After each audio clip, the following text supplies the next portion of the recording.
Saudi আরবে আদালতে দুই ভাই ঝগড়া করছে। এক ভাই বলছে মাকে আমি রাখবো, আরেক ভাই বলছে না মাকে আমি রাখবো। দোনো ভাই ঝগড়া করছে মাকে ঘরে রাখার জন্য। এরপর এক ভাই মাকে নিয়ে চলে যাচ্ছে, আরেক ভাই মাটিতে গড়া দিতে দিতে অবস্থা খারাপ। সৌদি আরবে আদালত হয় মা বাবাকে ঘরে রাখার জন্য, আর আমাদের দেশে আদালত হয় মা বাবাকে ঘর থেকে বের করার জন্য। ঠিক কিনা?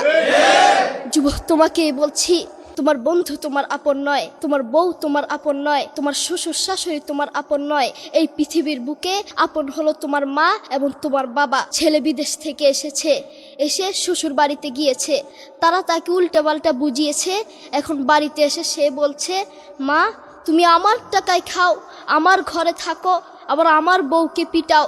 এই কথা শোনার পরে মা বাথরুমে গিয়ে আধা ঘন্টা কাঁদতে লাগলেন। কেঁদে অজু করে নামাজে দাঁড়ালেন। নামাজ পড়ে আল্লাহর কাছে বলতে লাগলেন, আল্লাহ তুমি আমার ছেলের উপর রাগ করিও না, ও ভুল করেছে, তুমি আমার ছেলের উপর রাগ করিও না, আমি আমার ছেলেকে বুঝাবো। এরপর মা গিয়ে ছেলেকে বুঝাচ্ছেন, বলছেন বাবা তুমি আমাকে বের করে দিবা, সমস্যা নেই, তুমি আমাকে বের করে দিও, কিন্তু আমার একটা স্বপ্ন আছে। ছেলে বললেন কি স্বপ্ন বলেন? মা বললেন তুমি বাজারে গিয়ে একটা পাকা আম নিয়ে আসবা, এসে তোমার বুকের উপর রাখবা, সকালে উঠে ওটা আমি খাবো। এরপর ছেলে বললেন আচ্ছা ঠিক আছে। ছেলে বাজারে গিয়ে একটা পাকা আম নিয়ে আসলো, এসে বুকের উপরে রাখলো। 5 মিনিট না যেতেই সেই আম পিঠের নিচে পড়ে চ্যাপ্টা হয়ে গিয়েছে। এরপর ছেলে মাকে বললেন মা তুমি কি সকালে উঠে আমটা খাবে? ওটা 5 মিনিট না যেতেই পিঠের নিচে পড়ে চ্যাপ্টা হয়ে গিয়েছে। এরপর মা চোখের পানি ছেড়ে বলল বাবা আমি আসলে তোকে খাওয়ার জন্য বলি নাই, আমি আম খাওয়ার জন্য বলি নাই, আমি তোমাকে বুঝার জন্য বলেছি।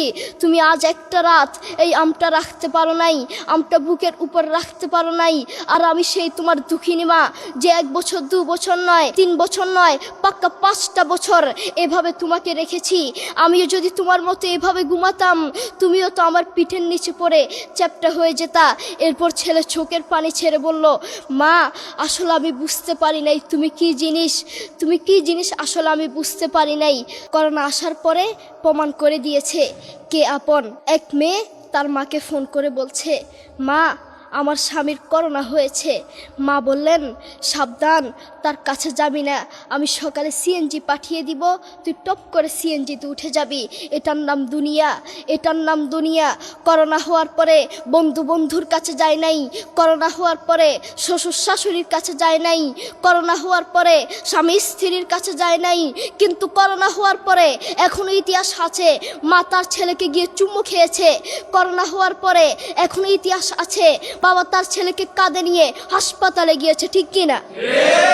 যুবক, তুমি তোমার মাকে তুমি ঘর থেকে বের করছো, তুমি তোমার মাকে বৃদ্ধাশ্রমে পাঠাচ্ছ, তুমি তোমার মাকে হত্যা করছো, তুমি তোমার মাকে জবাই করছো।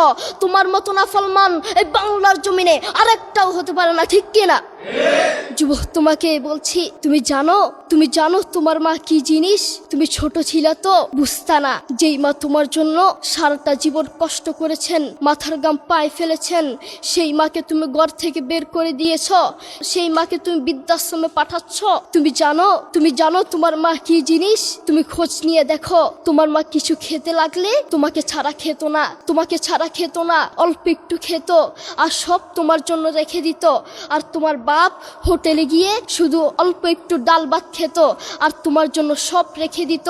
তোমার মার তোমার প্রতি এত মায়া, তোমার বাবার তোমার প্রতি এত মায়া, সেই বাবাকে তুমি ঘর থেকে বের করছো, সেই মাকে তুমি ঘর থেকে বের করছো, বৃদ্ধাশ্রমে পাঠাচ্ছ। তোমাকে আল্লাহর সামনে আসামির কাঠগড়ায় দাঁড়াতে হবে।